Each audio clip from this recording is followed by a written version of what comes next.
All right, hello everybody. My name is Dane Camacho. I'm an NNSA Impact intern working at Sandia National Labs, and I'm here to present kind of what Chris was just talking about, the Warden dashboard. So I've been here for the past 10 months, I think, and this is kind of like the fruits of my internship, essentially. And I've been with the help of the performance monitoring team. I've been working on this. All right. All right, so what is Warden? Warden is a way to visualize an array of plots based on nested XML data. So this nested XML data looks like this. Might look familiar. This is running on, let's see, this is Perlmutter, the Bellows block test, and each of these XML files is one date essentially of data, right? And all of these timing elements are nested, and they have parents and whatnot. And so the base timer is this Bellows block GMRes, and then every timer under that is takes a fraction of that time. So this is it has 0.99 seconds. Every element under that takes a fraction of that. And that data kind of turns into something that looks like this. I don't know if you can really read it, but so this is kind of like this is the Warden performance dashboard. Each of these graphs is, or each of these data points is one of those dates.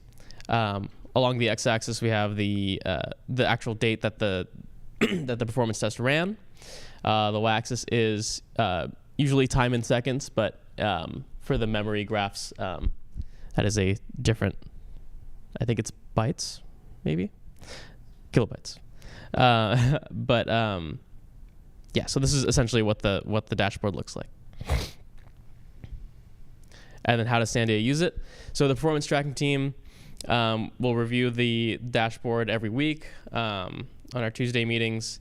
And they'll review the changes from last week to see what's changed. They can flag any kind of regressions or speed ups to determine kind of like what the root cause of that was. So is that change in the code? Is that change in the infrastructure itself, or is it something else? For example, updates to Cocos versions, updates to Trillios versions. And then we monitor the Trillios develop branch and the Cocos version of the day. So prior to Warden, we used the previous Watcher software. And so essentially the process was going through each of the machines and scrolling through the pages. And it was pretty time consuming to click from page to page. And it just took a little bit extra time. And then they would have to do a manual git diff between the git shards to see which change caused the change, which is great wording. But which change caused the regression or speed up. And then speed ups and regressions were just noticed in a separate text file written down by hand.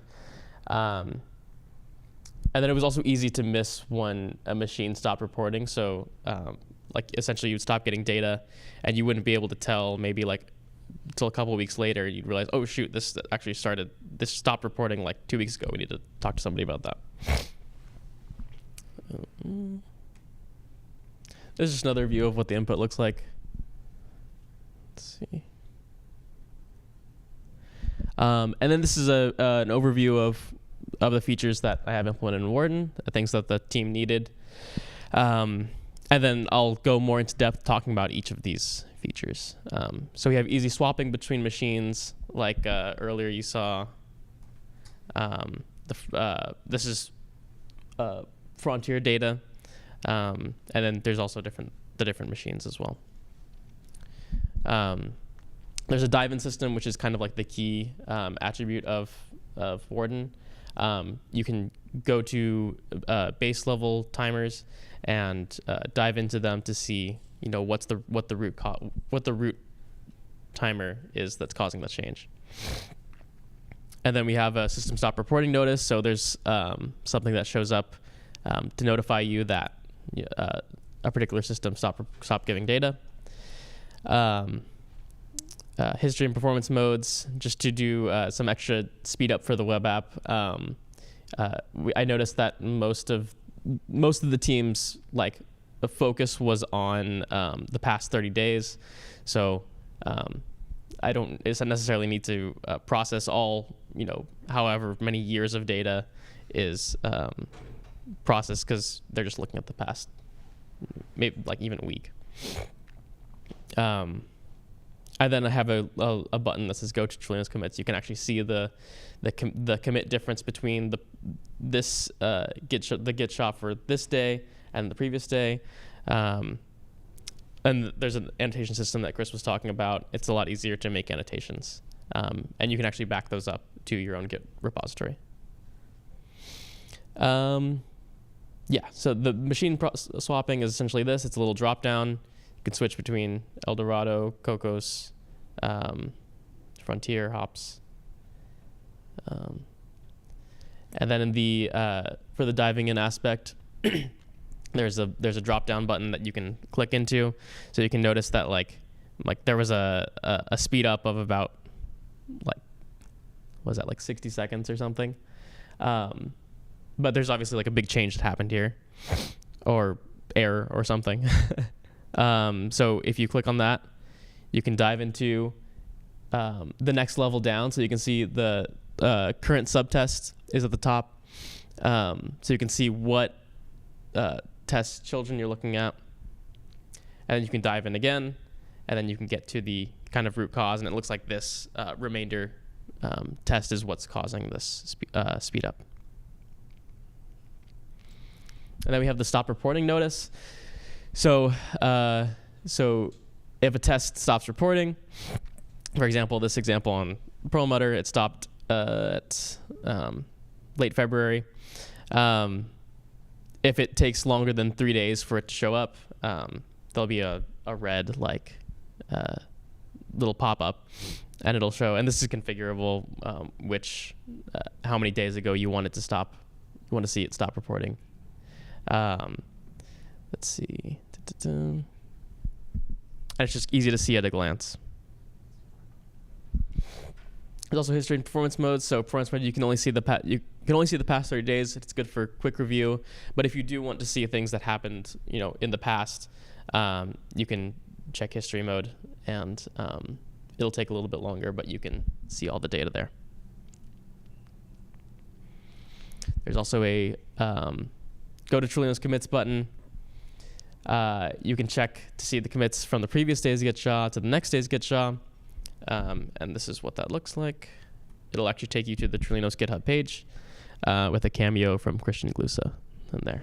It's like a Where's Waldo. Let's see. And then we have our annotation system. So you can actually click on any of these data points. It'll show up with this pop-up saying if you want to annotate for this specific day. You can type in the text box what your annotation is, submit the annotation, and it'll show up. You kind of can't see it, but there's a green dotted line here. I also chose a bad example for this because it covers the entire thing. But there's a green dotted line and a red dot there. You can see when the annotations are. If you hover over it, you can see what that annotation is. This is useful for sudden spikes or dips in performance. And all right. So as far as future plans go, the idea is to generalize Warden to be used outside of Sandia. So it's not open source right now, but it should be soon. And you can use any kind of nested XML data that looks like this with the dashboard. Let's see.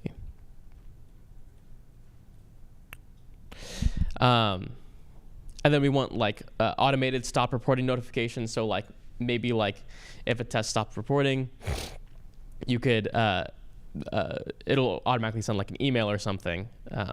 That could be something in the future. And then the ability to add annotations to all machines at once. Right now, if you put an annotation, it'll annotate it for the just that one machine. So if I put an annotation on Perlmutter, it'll show up on Perlmutter only.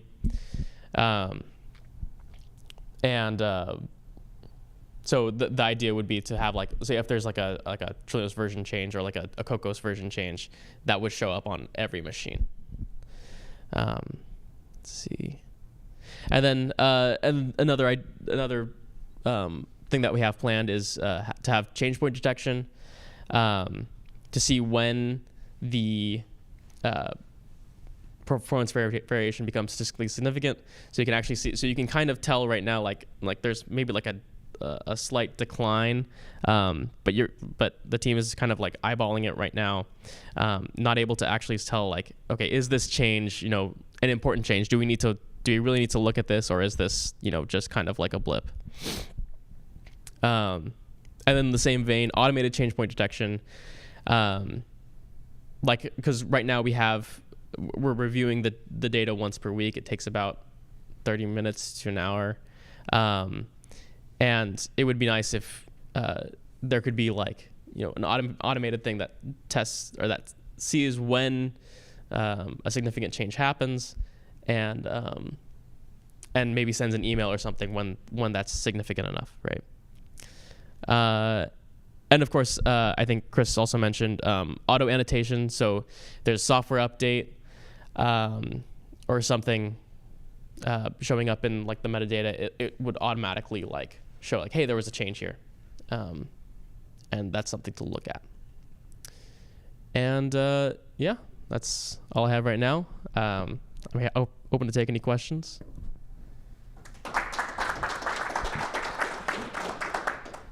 Yes. Oh.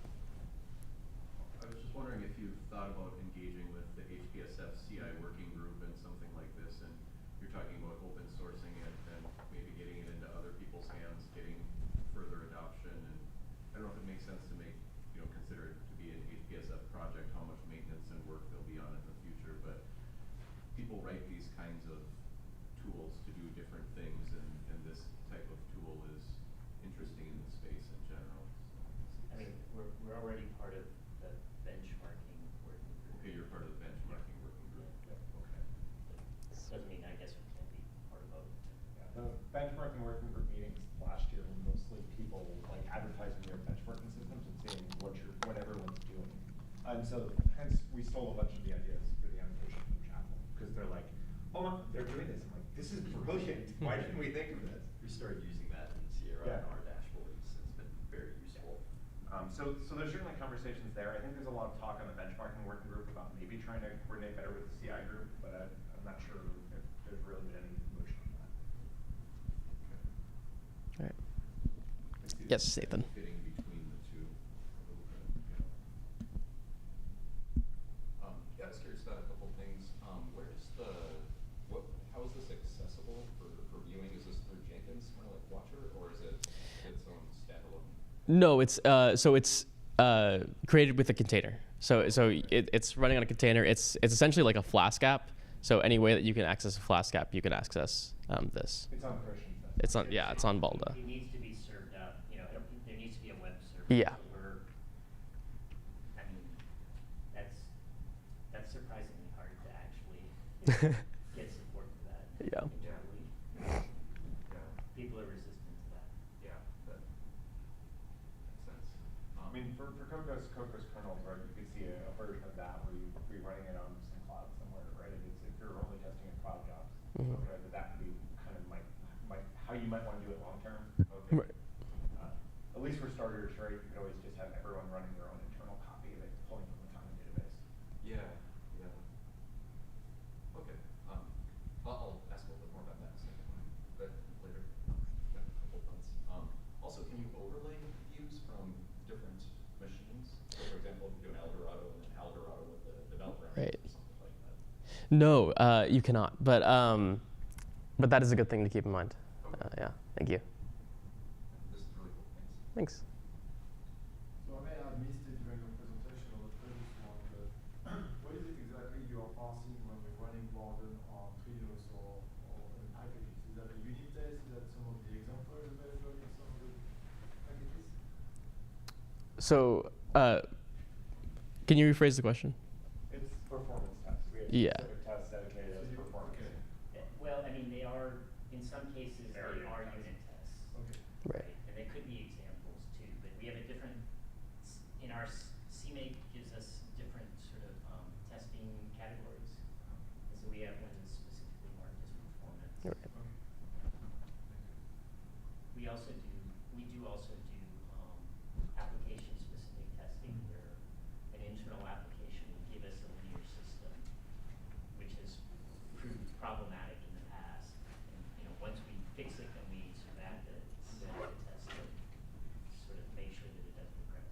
All right, thank you. All right, any more questions? Thanks, Dane. All right. Thank you guys.